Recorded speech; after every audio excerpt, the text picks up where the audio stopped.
Yo, what up, my SoCal family? This is Andrew over here in Seattle, just coming at you guys with just a little message because there are some changes that are happening a little bit with some of our offerings over in Sunset Beach and Sierra Madre, and I just wanted to kind of help you guys get ahead of any objections that might be coming. With the idea of us pulling the egg and pulling the prosciutto off some of our toast options, and really the why. The why is the important thing here. Because if we're not eloquent and we don't really explain the why behind things, the pushback's going to be real, because at the end of the day, change is change. And a lot of people, it's very hard for them to accept change.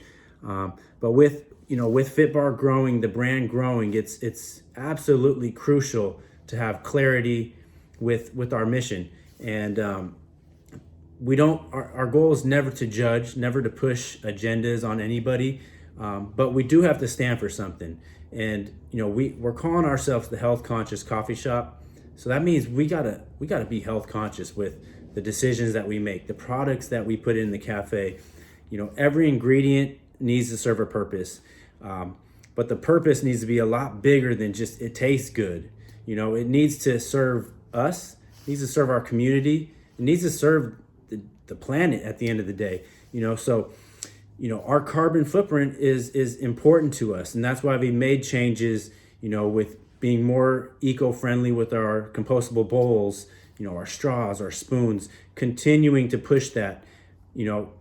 Our focus is always going to be people over profits. These changes are expensive, but it's people over profits, and we have to live that. I personally made the choice almost 2 years ago now to eliminate meat-based products from my personal dietary intake.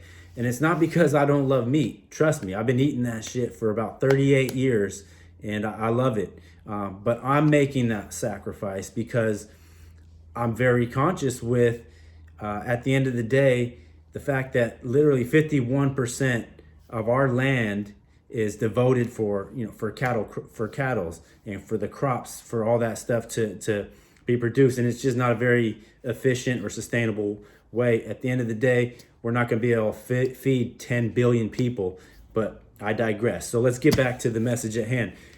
We're not asking people to go from 0 to 60 real quick.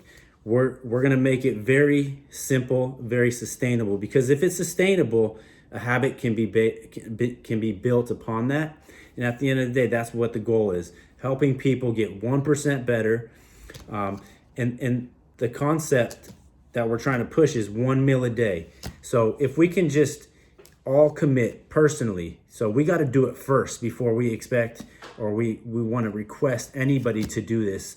So if you commit to replacing one meat-based product with a plant-based product for the next 365 days. So make it a 365-day promise to yourself. Guess what? A plant-based meal, that's a smoothie at FitBar. That's an acai bowl, a pitaya bowl, avocado toast, minus the egg. And boom, there it is. If you did that for the year, I'm going to hit you with some stats, and your mind's going to just go ahead and take off for a second there. But doing that simple little thing, that's the equivalent of driving from LA to New York twice, 10,000 miles. That's crazy. That's a lot of greenhouse emissions that are going through the car right there.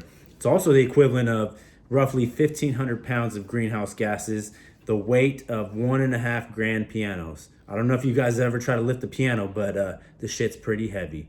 And then also, it's roughly 155,000 gallons of water. Just replacing one meal a day for a year. That's 9,000 showers. And over down in Cali, you guys have that drought, right? Do we know why the drought's happening? Because we're not taking care of the planet the way we need to. So we need to be the extreme leader in this situation here. But it's just about how we communicate things, because like I said, change can be uncomfortable. But letting people know, like, our idea is just heightening awareness around waste. And so I appreciate you guys for being the front line of what we do. Killing it with customer service and just really engaging and connecting with our customers, our community, and helping us build FitBar to what we truly aspire it to be. And that's a lifestyle brand that is going to bring forth such a dope tribe. And, we appreciate that you're part of it. I hope to get down there pretty soon with the unveiling of the Fit Bar Pasadena. But peace out, Sierra Madre and Sunset Beach, and I'll catch you guys on the flip. Peace.